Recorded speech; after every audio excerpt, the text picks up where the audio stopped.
Hey everyone, and welcome to the new episode of Full Funnel Live. While we are waiting for my co-host and my co-founder Vlad, I would love to share briefly with you what's on our agenda for today.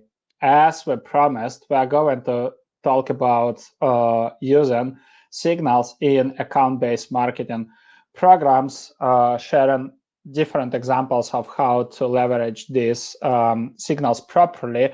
And to set up the agenda, we want to kind of logically move you from what types of signals we need to track to how to leverage them. So a couple of things that we would love to cover. First of all, why you should prioritize first-party signals over third-party signals, because there is a huge obsession we have seen about third-party signals. And I know there are a couple of tools that you can basically segment either to sales stack or to marketing stack that promise teams to get access to more than 100 different signals, right? But obviously third-party signals, why it's not the best investment for your team if you don't have first-party signals.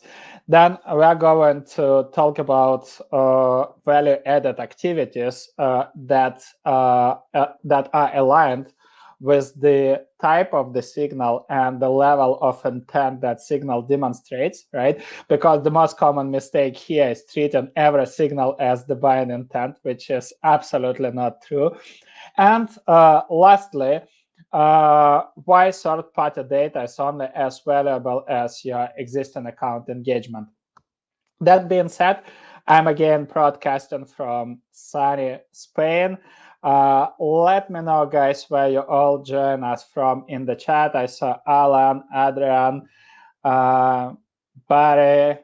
Great to see you again. Thanks a lot for joining us. Hopefully you have a good weather in the UK, and let us back. Type, guys, where you all join us from, and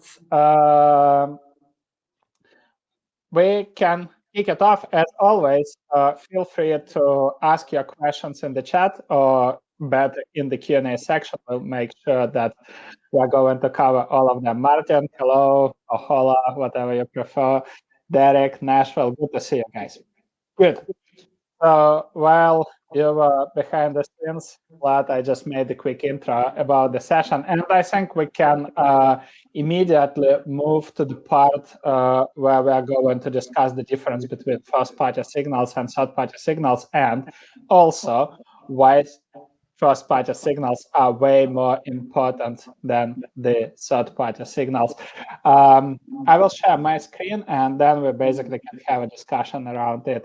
Let me know, guys, if you can see my screen. I will try to pull in the image.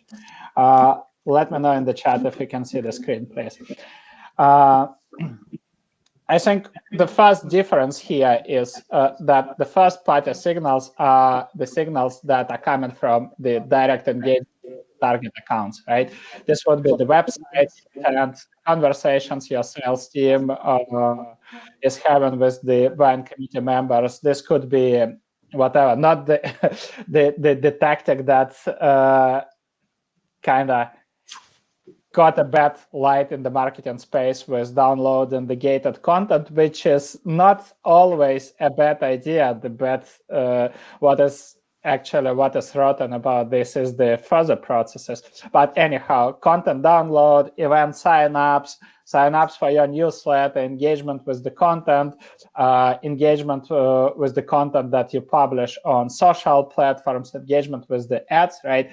Everywhere where you can see the direct engagement from target accounts or from the buying committee members is actually the first party signals.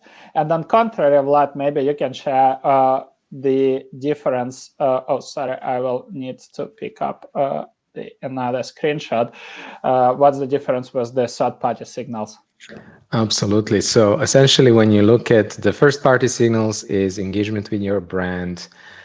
Third party signals is information that you get from other sources, whether that's signal providers such as Bombora, Demandbase, and others who will tell you things about search intent, things like, search intent. So what are the buyers from that target accounts currently searching for? If they're searching for, let's say you're selling some sort of, let's say you're selling ABM software and your buyers are searching for ABM software, for example. So that's a relevant keyword that you're monitoring. And there is suddenly a surge in this searching behavior in the buyers searching for that keyword.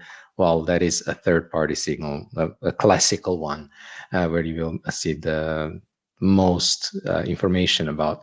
However, obviously, using pure account research, using public information or some industry websites and industry databases, you can get additional information from company news about, and we'll share more examples, but some investments they're making, maybe mergers, acquisitions, whatever. We'll share more examples. Maybe this is a relevant signal for you. So very frequently, if you're selling some sort of HR software, for example, that could be a good signal for you if they're hiring. But even, again, selling ABM software, they're hiring ABM, let's say manager, ABM leader. Well, that could also be a signal for you.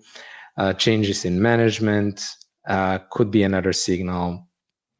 We'll share more examples below, but essentially, let's say again, somebody has joined the function as a new ABM lead, let's say 3 months ago. Well, that could be a signal. If we know that usually a new leader is going to review their tech stack as one of the things that they will do, right? So then it becomes interesting to know that money raised, checking their annual reports where they announce maybe initiatives where you can see their financial information, new projects that they're investing in. Sometimes they will announce that new projects that they won or new, let's say, initiatives. Again, let's take an example. I'm selling to manufacturing companies. They are opening a new site, manufacturing site. Well, okay, that could be an interesting signal. And also very important is also just interviews of the buyers or their executives where they are sharing some information about the plans, priorities, challenges, etc.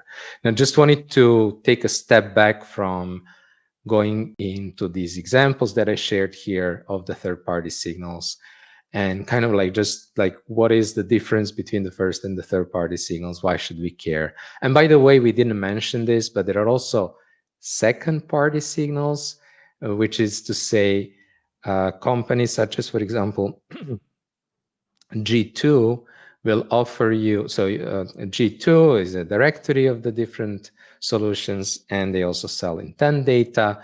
So why is that a quote unquote second party? Is just to say that, okay, you might have your own listing on G2 and, you might get signals about accounts visiting your listing, visiting competitors, a listing, et cetera, just to give you a full picture. So first party, second party, and third party.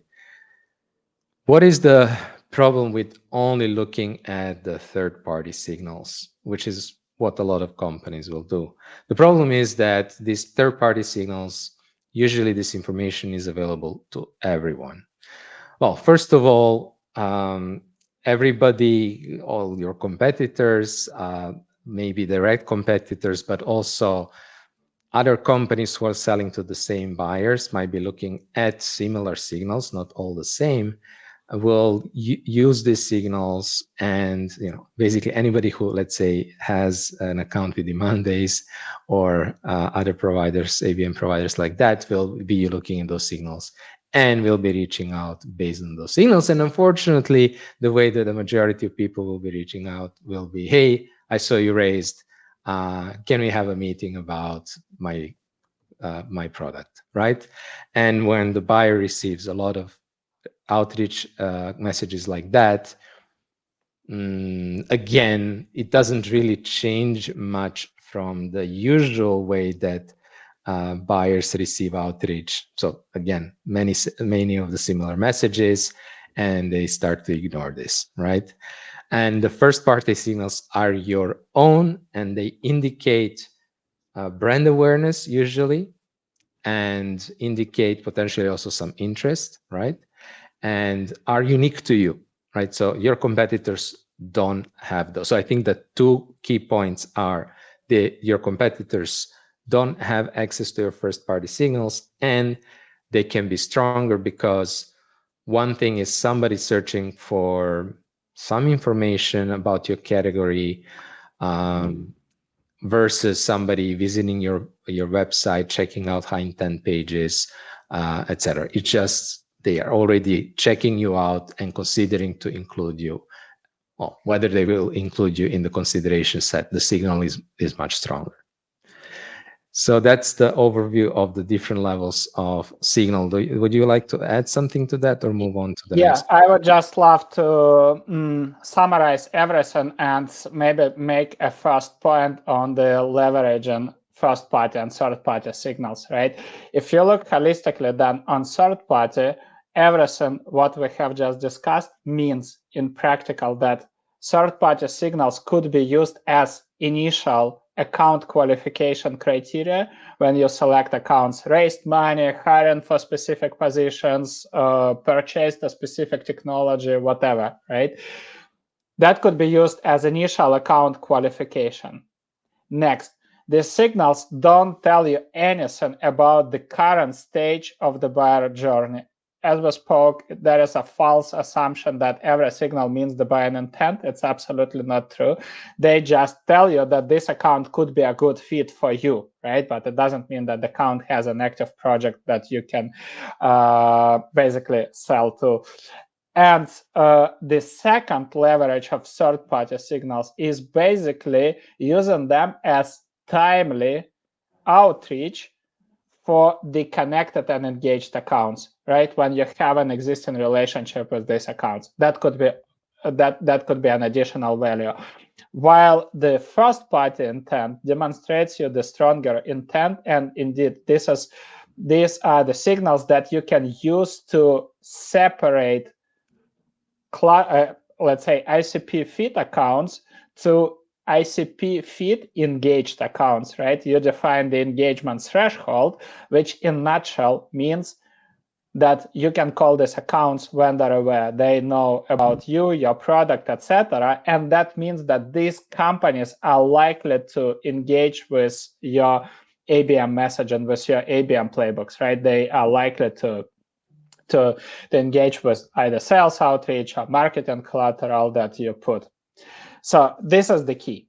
Now, we mentioned that the signals don't necessarily mean the buying intent. And maybe we have a very strong opinion here because from my perspective, the only way to define, or basically the only buying intent that I know is when your prospect tells you, send me an invoice, please.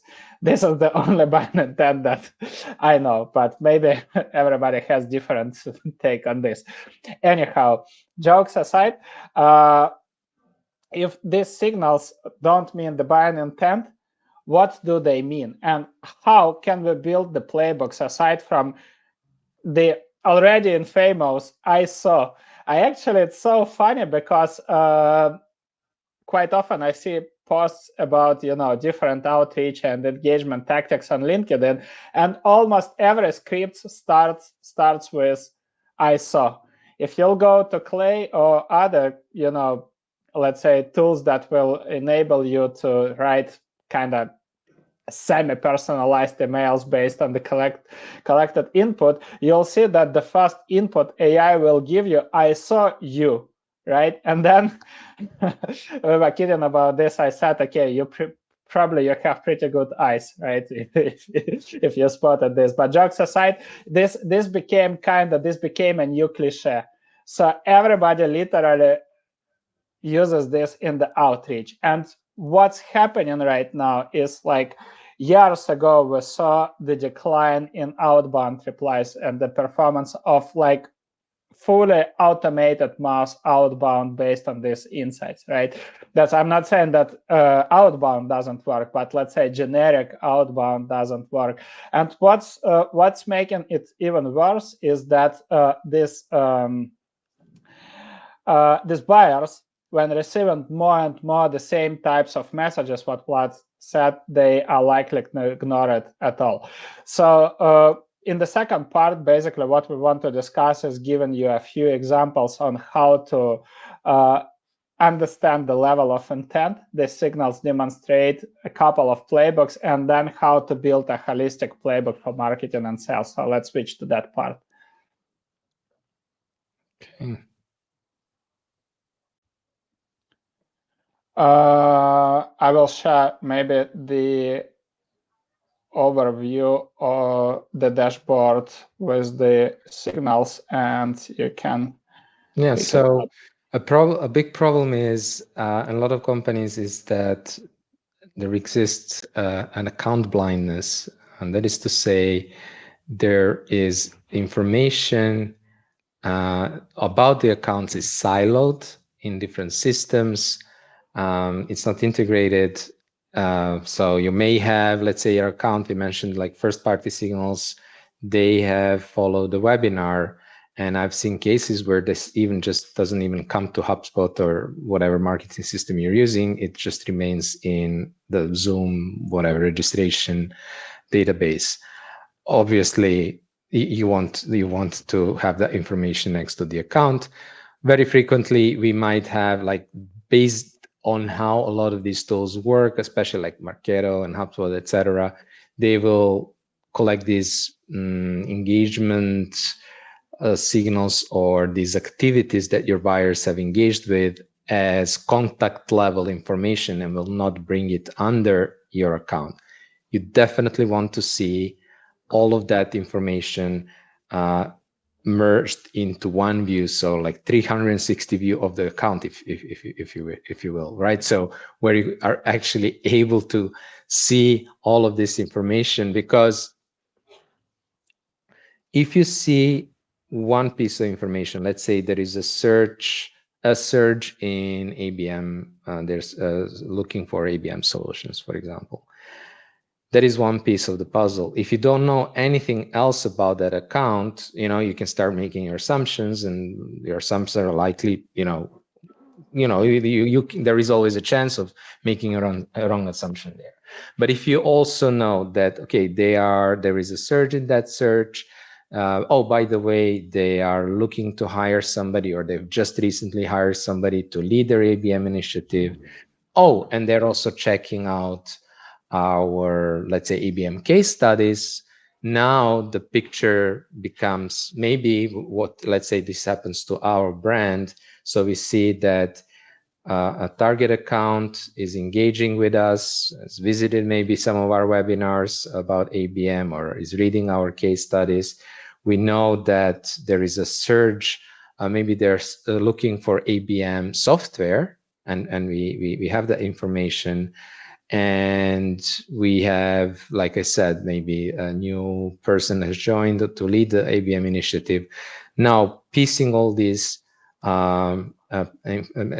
pieces of information together, now we might start to reason, hey, you know what, they definitely want to invest. It seems like they want to invest in ABM, and maybe they are considering alternatives. Maybe they are considering working with an agency or a consulting company versus investing in software and doing it in-house. This could be one way to look at it.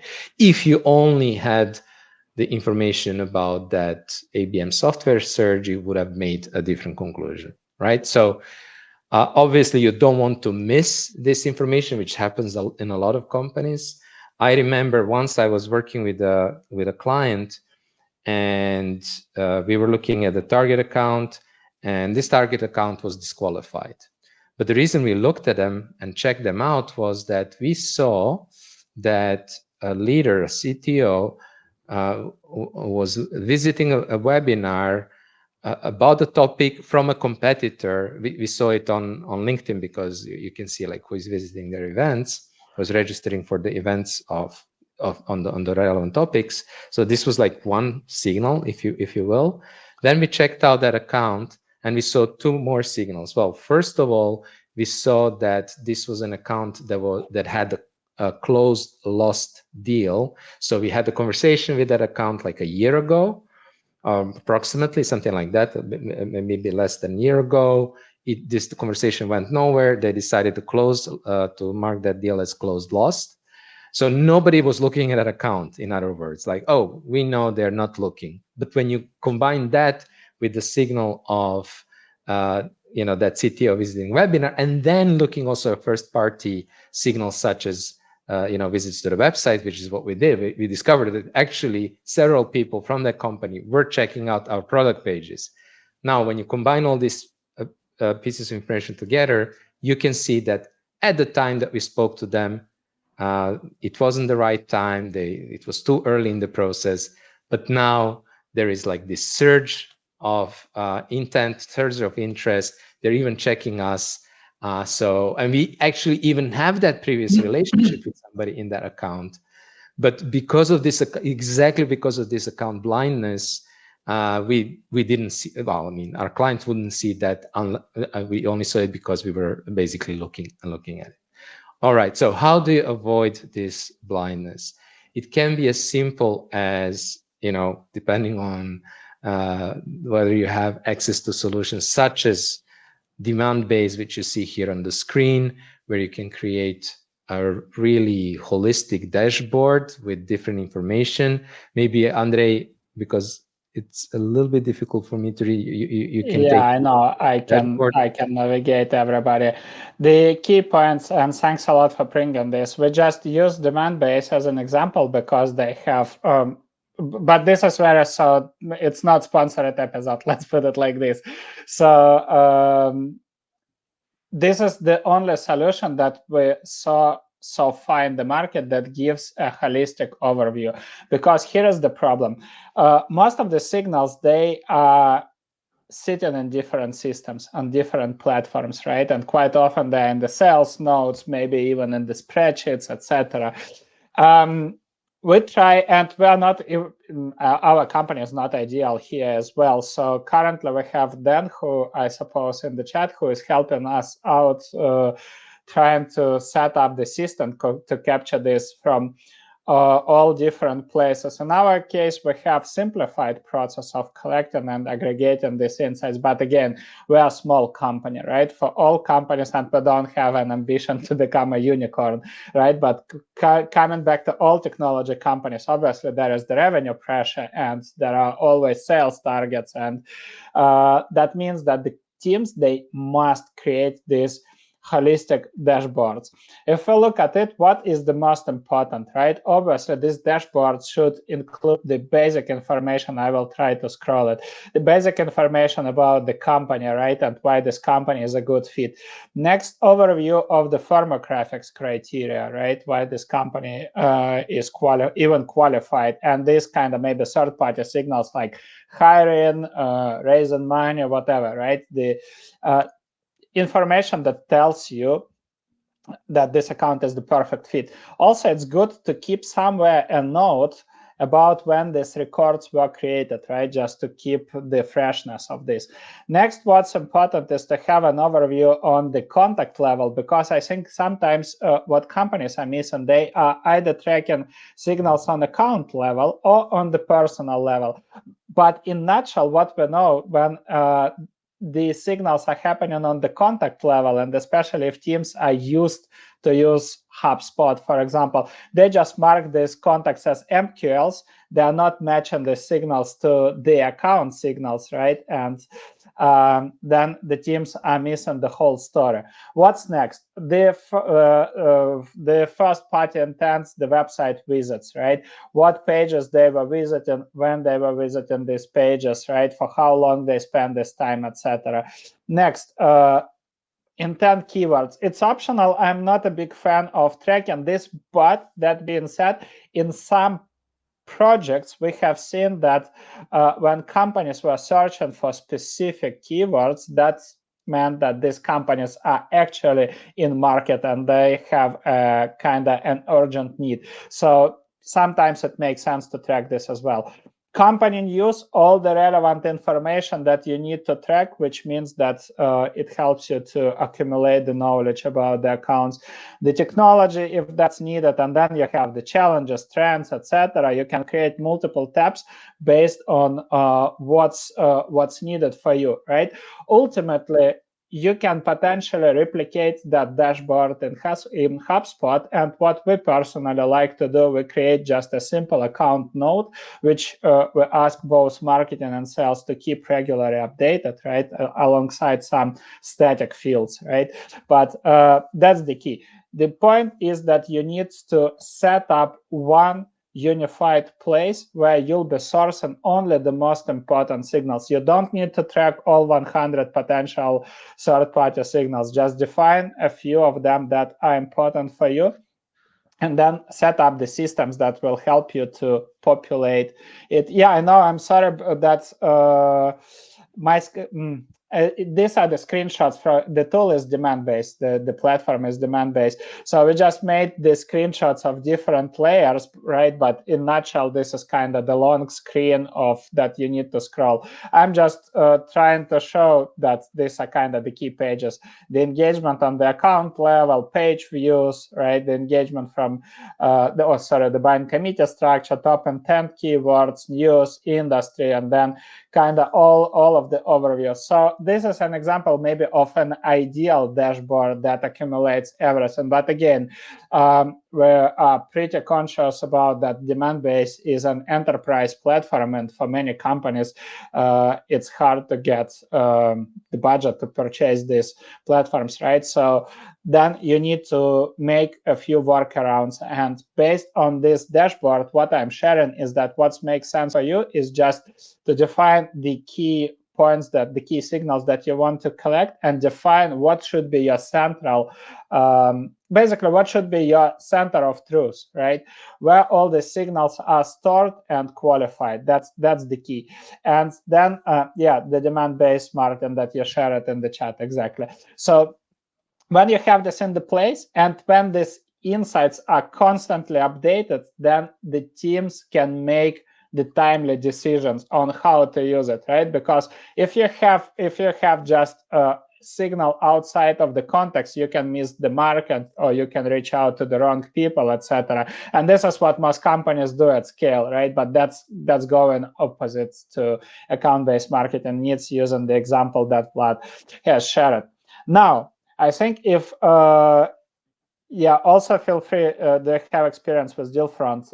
Maybe let's quickly pick up that question. Do you have experience with Dealfront signal tool called Target? I think I'm looking into this days. I mean, we use inside Dealfront, we use lead feeder for the intent data. This is our tool, right? But called Target, I have no idea. We didn't use it, to be honest. Again. I think that from the technology perspective, the market now is evolved, and you have even like if you look, for example, at Common Room promises you to get access to 100 plus signals, right? But the question that you need to ask as a team, do we have capacity to track all of the signals and engage and create basically value-added engagement based on them? That's the problem. A lot of teams, we often see that a lot of teams are struggling to make sense of, let's say, 7-8 signals, to be honest. And it's a big challenge to combine them and make a holistic overview, but Vlad was sharing in the example, right? So even streamlining this would be a huge success. My best recommendation would be just defining maybe 4 to 5 core first-party signals, and then 3 to 5 third-party signals, and then start thinking in terms of systems. What dashboard and where this, let's say, dashboard or source of information should we have, right? Should it live in the Google in the spreadsheet, right? Should it live in account scorecard in HubSpot or in Salesforce or somewhere else? I think this is the most critical question that you need to answer as a team. And then how to make sure that both marketing and sales are saving the critical insights they are collecting, because we mentioned already that the most essential first-party signals are the conversations that sales are having with the target accounts. And quite often this information is just living in the heads of sales reps, unfortunately. So that's the key. That's the key. Now, the second part of today's presentation would be how to make sense of these signals, right? So I think what we can do is just share this. I can't probably zoom in. So let Yeah, me. you can. It's a picture, I think. No, it's not. Yeah, sorry. Yeah, Yeah, I can. it's a picture. Should be should be good for everybody right now. So I But think you go ahead. yeah, what I just wanted to say is what we would love to share with you guys is how to make sense of the signals. And first of all, how to understand what is the level of intent the signal demonstrates and what could be the right actions for both marketing and sales. That's the key. Sorry, giving your mic back, Vlad. Yeah, thank you. So basically, if you look at this table without looking at the details for the moment, there's like three things to observe first. Like the first thing is what Andrei mentioned. There is different levels of intent. We all know that when you have a gated content download and when you send that MQL to sales, we all know by now that this doesn't work. So why doesn't it work? Because there is a mismatch between the level of intent and your activity and your action, your next step, right? And so, in other words, the first thing we need to do is we need to align the level of intent with the activity, with the action that we are taking or asking the buyer to take. So that's what you see here in the buying intent column. We see low, medium, etc. The second thing I'd like you to observe is that this is actually kind of a documented playbook. You have specific actions that need to be taken depending on the signal. So, and I think this is probably missing in 80, 90% of companies, is just a very simple documented playbook. When A happens, when somebody downloads a piece of content, when somebody is engaged with content on social, when somebody, let's say, is, there is a new management, there is a management change, so a new leader is hired, for example. What should happen? So there is a very useful exercise that you can always do is list all these signals, have a meeting together with sales, go through them and ask yourself, okay, what is the actual demand here? Are they looking for a solution? Are they just interested in your content and they're interested to learn? And what is that? Is that like low, medium, high demand? We don't need to complicate it. And then think about what is appropriate. And the third thing that stands out here is that you will see two columns on the right-hand side, the marketing actions and sales actions. So you will see that there is a number of things that marketing can do versus sales can do, and they should work in concert. And the only way this can happen is, again, if you have, obviously you need to be aligned with the same target accounts and account qualification criteria. You need to have also the shared agreement of the signals that you're tracking, and basically this kind of playbook agreement on who needs to do what. But also you need to have somebody who is in charge of tracking those signals. Even if those signals come into the same, even if you have this like ideal dashboard, somebody still needs to basically go there and say, hey, we are seeing this new signal coming in. We know that this is what needs to be done. And so we either have, let's say, our weekly pipeline review meetings, which is what we love to have with our sales and marketing teams when we work within an ABM pilot and helping companies implement ABM programs. But or in another way, basically, sharing, hey, this is the signal, these are the activities that marketing or the specific person should do, and these are the activities the salesperson do. So let's look at some of the examples. So I'll share a couple, and maybe Andrei, you can share a couple more. Absolutely. So I'll pick one here at the beginning. The second line, it's a first party signal. So let's say somebody has downloaded a research, right? So what we know at this a piece of research. So what we know at this point is that this is essentially when somebody downloads content, then they have demand for content and the buying intent is low, right? And what should marketing do in this case? Well, let's first make sure that this account, the person in this case, because it's contact-based information, but the account where this person works at is actually qualified. Like, do they meet our target segment criteria, ICP criteria?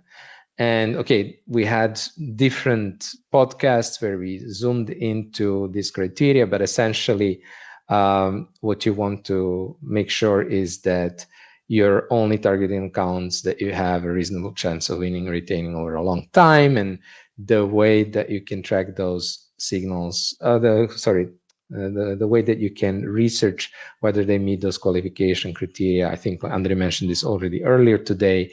You can use some of those third-party signals to do that. But essentially, you're checking, do they actually fit our ICP criteria? Then what else can we do? We can actually take because remember, it's low intent. Our goal is to nurture that account, to basically create opportunities for sales to engage, start conversations, and start profiling that account. So to start nurturing that account, we can add into our retargeting lists. We can make sure that they start receiving both, let's say, thought leadership content, expertise content, but also, maybe a social proof case studies, maybe even some kind of problem solution, kind of product marketing ads as well, if that's what you're running. And maybe you're going to enroll them in your, maybe you have some sort of nurture sequence that is designed for that specific job role that you have identified that buyer who is engaged and that use case. What should the sales do? So basically marketing what they're doing, first helping qualify, second including in ongoing nurturing sequences, whether that's through ads and retargeting, whether that's through email. What should now sales do? Sales is basically, the goal of sales is to start building relationships with those buyers and start asking them profiling questions. What do we mean by profiling questions? What we mean is trying to get that inside information about the challenges, priorities, and needs of that target account, so that we can basically qualify, do they actually have an active need, right? And what are those challenges and priorities of that target account? Because only then you can really personalize your pitch and your outreach beyond, hey, first name, hey, role, I saw that you are in that role, and silly things like that. Oh, I saw that you downloaded this piece of content. Can we have a meeting about our product? Anyhow, I saw again. so we both breathe air. Yeah, Anyhow, exactly. so what should they do? They should enrich the buyer. So basically, they should understand who their buyer is, what their role is in the target account, what their KPIs are, goals are, like based on the research. They should also research the account, start understanding, are they displaying some other signals? Can we essentially find out something more based on just desk research? And starting to understand what could be, starting to maybe hypothesize what could be the challenges of that target account. They can connect to the buyer. Now, remember, we want to align our action with the level of intent. So in this case, they downloaded a piece of content. Well, very aligned action could be, hey, saw that piece of content, you downloaded that piece of content, ask them for the feedback about it, right? You can connect and ask for feedback. That's much more aligned than pitching. And then as the conversation starts progressing, they can start asking them profiling questions, as I said, about challenges, about their priorities, etc. And potentially also, depending on how that conversation is going, whether they're finding something through their account research or through that conversation, another example activity could be to suggest other relevant resources, case studies, content hubs, or potentially even a consultation with an internal SME, like somebody who has expertise. Let's say you've spoken about, let's say they've downloaded a piece of content about, let's say, getting the buy-in for ABM, and you reached out to them, you asked them about what they thought about that piece of content, and maybe you started a conversation about the topic, which was the getting the buy-in. Oh, well, is this something that you're like looking to get a buy-in? You're looking to start, let's say, an ABM program. And let's say they say, yeah, we are indeed like considering revamping our ABM program, and we need to get the buy-in from our whatever VP or just a sales team, whatever. And so at that moment, the salesperson could either share more resources or suggest a consultation with somebody who has the expertise, somebody who can share with them how to get the buy-in, or who can help them build a business case for the buy-in, or whatever other appropriate activity or other appropriate advice there is to give. So as you can see, like, you can actually do a lot even with the gated content download in this case, if it's relevant, if it's good quality, and all of these other things. But again, it is aligned with that level of intent. So that was one example. Maybe you can take another one. What I would love to do, because I believe while we were sharing the screen, everybody already could read the examples here and understand the sense. What I would love to do is quickly bring the point that Barry made, and then would love to run one practical example. So what Barry said, which is absolutely true, is that what a lot of companies are doing, right, that they use these different platforms that give you the signals and just encourage SDRs to run the pitch slapping or just generic outbound.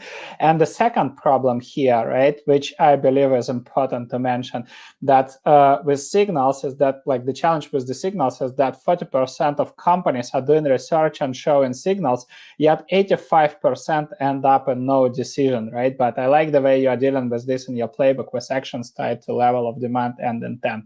I think this is critical, right? Which means you need to understand the buyer journey, and you need to make sense of all of it with your sales team. What signal tell you what, right? And how can you apply it? That's the most critical part. Now, what I would love to do before we'll move to Q&A, because we have great questions there, I would love to answer a couple of things. I'll give you maybe a practical example. Ashlyn actually asked a really good question about search intent. Before we'll answer that question, let me give you a practical example. So if Ashlyn, hopefully that's okay with you, that you'll be kind of guinea pig in that example. So here is an insight, right? We know that Ashlyn is has signed up for this event and attended this event, right? And more important, he has a senior position in his organization. Also, the fact that he asked the question means a lot to us, right? We can treat it as the first-party signal. That being said, being fully transparent, we don't have any official relationship, right? And no prior conversations. What does that signal means to us? Does it mean that we should transfer it, for example, to somebody from our team? Let's pretend the sales team and ask to pitch. Ashlyn, fantastic question. Thanks a lot. Oh, even more better. I saw you have signed up for Full Funnel Live, and I saw that you asked that question. By the way, I don't care about your question, but would you like to have 15 minutes call with us to discuss how can we help you with ABM, right? In nutshell, this is what most of teams are doing, and this is what Barry was saying. But what could be different, right? What we mentioned here, if we look at these playbooks, right? And now I just want to make sense of it. That's a fantastic opportunity for us to look at his company, do the account research, understand what might be their current state of ABM, and then just having one-on-one conversation, first of all, saying, thanks a lot for that, for the fantastic question, and thanks a lot for coming. Are you guys currently running ABM or plan to run it in Q3, Q4, for example, right? Because based on this, then we can prioritize what should be the next steps. How should we engage with him and his company, right? That's the key. So without understanding that intent, all the rest is useless. Now, imagine it's just the hypothetical scenario because I told that we don't have previous relationship. Imagine for a second that like if we had a holistic dashboard, right? And in that dashboard, we saw that a person who worked, for example, Ashlyn, if I'm correct, you are in Canada, right? But so I'm just thinking about our Canadian clients. Imagine somebody from Card Data, for example, or from Certain joined your company, right? And we have somebody in the buying committee while engaging with you, right? That makes perfect sense to reach out to our contact in the company and understand what's happening there before even sending any type of outreach, right? And making sense of every single using our common connection there. That's the key. Next, should we look at other engagement that is happening on the account level? Did anybody from Ashlyn's company sign up for our newsletter, attended our previous podcasts or webinars, right? All of these things make perfect sense and they give the context. But without it, if we just look only on one or solely on signal, we can make bad steps and bad decisions, right? So that's the key. Just wanted to make, sorry for taking you as an example, but hopefully I just wanted to demonstrate how to make sense of everything. And yeah, looking forward to the outreach. We are not going to do it, but I just wanted to share these examples.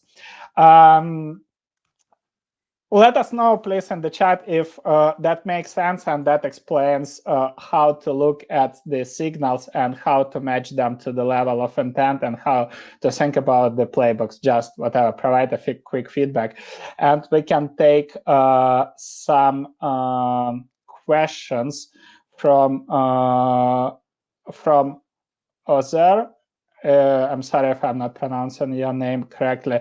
What is a good affordable intent signal tool on the market? And also a similar question from Jamie. There seems to be so many intent data platforms, 6sense, ZoomInfo, and Reach, Leadfeeder. 6sense is the analyst favorite, but Leadfeeder seems to be highly recommended. What's the best way to select an intent vendor platform? So I would share my personal take, Vlad, and feel free to elaborate on it. First of all, we always recommend to go, and it doesn't matter if you are selecting and onboarding a new tool or you are building a new motion like account-based marketing. You need to go through 3 stages: pilot, operationalization, and scaling. And whenever you do the pilot, you need to do it without ramping up your budget, and it should be small scoped program, right? That means from selecting the new software, you need to start with something that is budget friendly. Why? Because if you immediately over-invest into expensive platform and you don't have robust processes, you don't have good alignment and cross-functional collaboration with sales, literally what you are doing is just you motivate your CFO to take a gun and stay near your head and ask you during the upcoming months to justify the investment. And you are very likely to deal with the problem that Barry mentioned. just use all of the signals as the buying intent and do the outbound outreach because you need to justify it, right? From that perspective, it means that you need to select something that is budget friendly. Our personal recommendation, and obviously we're partnering with Dealfront or Leadfeeder, we're using them for years, and we did a lot of co-marketing events in the UK as well.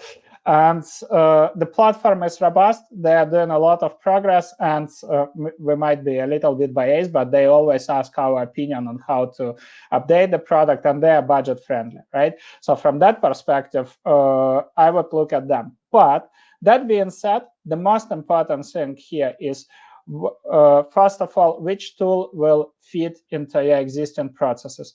Which tool will easily integrate with your existing technology stack, right? Which tool you can basically adopt really fast? This would be the most important questions that I would prioritize. And only when you have good processes with budget-friendly software, and when you build this playbooks, because what you see here on the screenshot, that should be executed live, right? All the playbooks that are mapped out in the Google Documents or Google Sheets without live execution make no sense, right? So you need to execute them live. You need to know how they work. And only from that perspective, it makes sense to invest into more robust and more sophisticated software that will give you a holistic overview. So hopefully that makes sense. Just wanted to drop a very quick 2 cents. I think very important to understand that you can actually run that pilot program without an existing intent data tool. We have done it many times, and you will understand what the bottlenecks are in your process, in your system, or well, there are two possible outcomes. Either you will implement it successfully and you will start to, notice that if you had, better source of intent data, that you could have addressed more accounts, or that, you could optimize your process if you invested in a tool that's, merges all that, integrates all that information and brings it into one dashboard, which is good, which is then the next step, and it's going to be easier to justify that investment as well. Or you will discover a number of bottlenecks that will need to solve before. And probably it's like a mix of the two, right? So, and what I mean by that is maybe it's going to be very difficult for you to get engagement from sales. And regardless of, how well the accounts are researched, regardless of identifying the data, etc., regardless of providing the opportunity, maybe you will have difficulties in engaging them and having them actually participate in the program and having effective results from that, right? So, and that's just one example. There are many different bottlenecks. There are many different bottlenecks. I think we've probably mentioned a lot of them in our other episodes. And the other one very practical thing Andrei mentioned, like what you should be looking in a tool, is the data. Because like this, each tool is as good as the data that it has. And some of these tools, not all of them, will give you some sort of free trial, or will give you the sample of the data. And I would definitely go and compare those, because different tools use different data sources, which are good which might be better in some regions than your region, or might be better for some industries than the industries that you serve, or vice versa, right? So whenever you have the opportunity, I would always do that. I would always compare the data. We have compared data from different providers, and the differences are huge. And in some cases, some of the data is very hard to believe, to be honest. So do that as a part of due diligence when selecting intent tool, for sure. Wanna take one more question? Yeah, actually the question that I promised Ashland to answer, and I will just pull two questions. How important is to align intent keywords to funnel stages and measure strengths by keyword group by funnel stage? And the second part, given that ABM outreach should be tailored and personalized for specific context personas, is it a good idea to build your keyword list by decision maker persona function of the business? So a couple of things that I have observed, and I would love to give you the real example. So imagine if you are selling whatever, let's say cybersecurity solution to enterprise organizations, and then you see a visit on your website from a company, let's say Coca-Cola or Nestle, and obviously you see the IP that is coming, whatever, let's say from I don't know, Coca-Cola United States, and you can see the specific city, let's say Houston, or maybe just to complicate it a little bit, New York. Now, how can you identify from whom this search was done, right? That's the most complicated issue when just relying on intent search when you are selling to enterprises. When you are selling to SMBs, that's not a big problem. And obviously you can highlight it makes perfect sense to focus on the let's say keywords that might belong to the different funnel stages. That being said, what I have seen is when you just rely on broader keywords and you sell to enterprises, it's almost this signal gives you almost zero insights, right? Because you have no idea from which department of from who exactly this is coming from. So that's the first associated problem. The only thing that how could I use that signal? I would use this signal as a qualification criteria just to select the account, but it gives you no idea if this means the buying intent, etc. And that means that this would be just the first step to qualify the account, and then in our categorization, if you didn't have any engagement with this account, we put it into cluster ICP, which means that they don't know you and you have no idea if they're in the market. And from that perspective, you need to install the playbooks that will help you to create awareness inside that account, right? That's the key. Now, if you sell to SMB, as I mentioned, that shouldn't be the problem. And if you still want to track, I would only recommend you to focus on the bottom of the funnel keyword, something that is directly related to your product.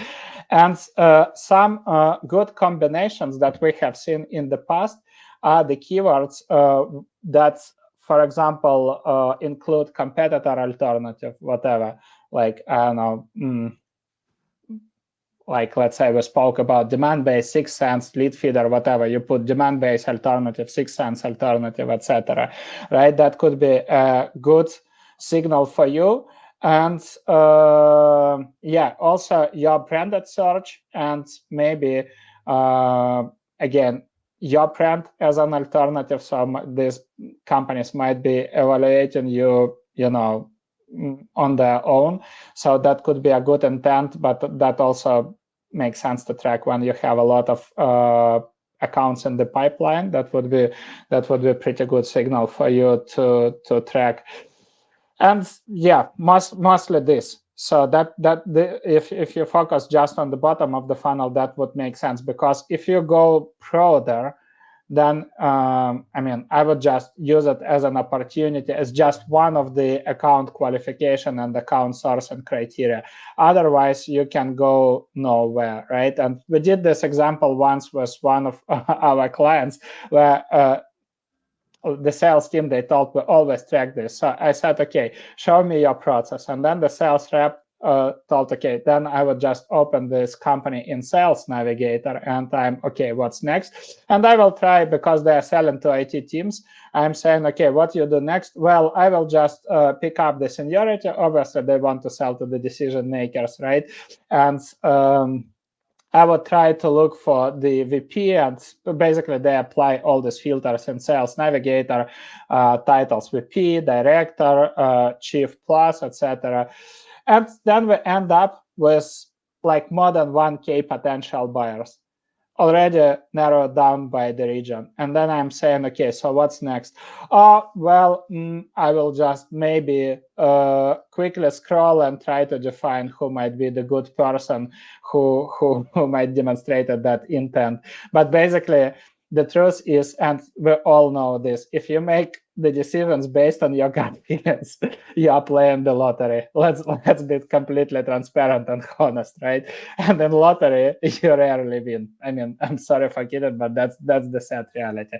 So I just wanted to bring this as a point, right? Because if you are selling to SMBs, then for you it would be relatively easy, and if you have pretty niche product, then it would be relatively easy to identify the buying committee and to reach out to the right decision makers. But if you do this for enterprise organizations, then I would just focus on the bottom of the funnel keywords. All right, I think we have one more question here. Let me share it out. From Ria, how do we use these signals when running LinkedIn ads? Basically, we had already shared an example where you have, let's say, a low buying intent signal. So you're just deciding to include that target account in your list of target accounts, essentially, like based on qualification and maybe based on some initial signals. Well, as far as long as you don't know anything more about that account, you're basically including a list. It makes sense not to overcomplicate things and simply to include that target account in existing LinkedIn ads that you're running. So if you're running, let's say, thought leadership ads promoting content, makes sense to include that account in those ads.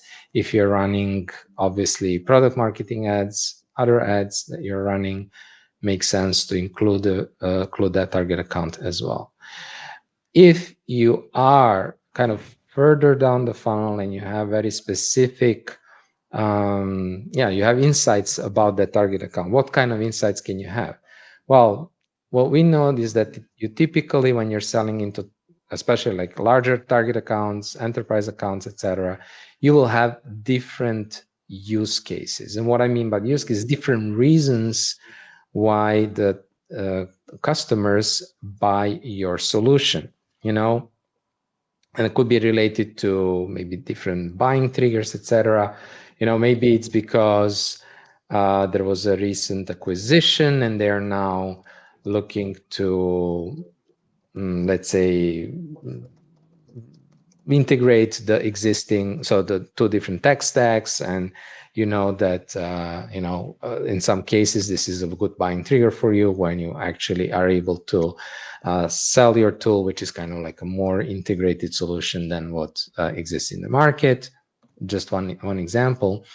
And you may have other use cases. So if this is your use case and you have specific ads that show why your solution is a good solution, when you have a use case like that and the related challenges of that use case and how you solve them, well, that would be also then including that target account in those ads as well.